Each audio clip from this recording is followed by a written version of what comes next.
toxicities in the brain in this condition. So they created this virus where they can either get the virus through a common cold virus, or they said a rhinovirus type virus, meaning, a cold outbreak. They can give it to everybody. And so they spray this virus over the population, and it suppresses part of the brain.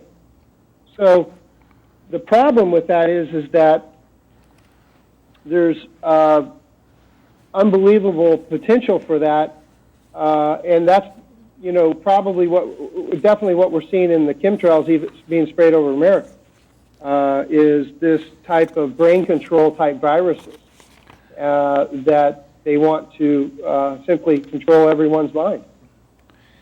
Now, Shawn, when we were involved in that in 1999 up in New Hampshire, there was a big debate going on, and we did a lot of research, a lot of videotaping. A lot of those trails in the sky were connected to weather modification and so forth, but that doesn't mean that they can't put this stuff in with that or have the rain bring it down to us also. Well, the interesting thing is that there was a gentleman by the name of, sorry here.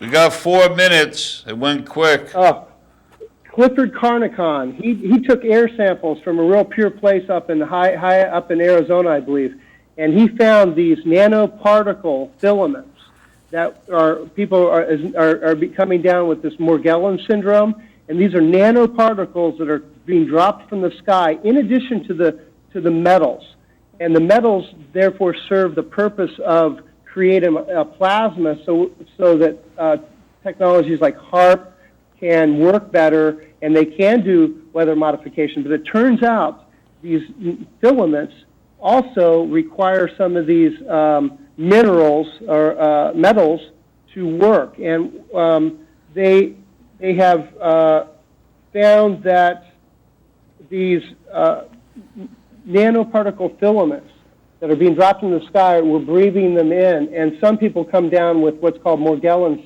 syndrome, and that's whenever the nanoparticles actually grow and come out of your body. These nanoparticles, less than billionths of a millimeter, I believe, are self-replicating, and they can self-replicate, and then they actually have been found to have red blood cells in them, but that were engineered by, they weren't normal. They were somehow genetically engineered to withstand this. So the question is what's going on with these nanoparticles? Hey, Shawn. And it's a very tough, yes. We're down to 1 minute, unfortunately. I don't know why this thing went so fast. We got so much more to talk about here. We only have a minute left. Sure. Well, I'll tell you what, I think that now you're coming. Shawn, you're coming to upstate New York soon, correct? And there's a good chance you could come down in the studio in person, correct? In maybe 3 weeks or so. We're going to hope so. I'm trying to plan for it. Okay, all right. Well, we look forward to that, Shawn. And I appreciate it, and it's always good to talk to you, and you as well, Wally. Thank you. Yeah, so we only got a minute left, and we never got to that Melissa Price, the political activist. Let's talk about her real quick, because she's receiving real fast. Death threats. Got 30 seconds. 30 seconds. She was a political activist in San Francisco, and she went in for a colonoscopy at Kaiser Permanente. Many people on the West Coast would know, and that's a big hospital system. She comes out with a microchip in her near her solar plexus, somewhere in her abdomen, and after that she's been tortured. We're going off the air right now. Shawn, we're cutting out. Have a good night.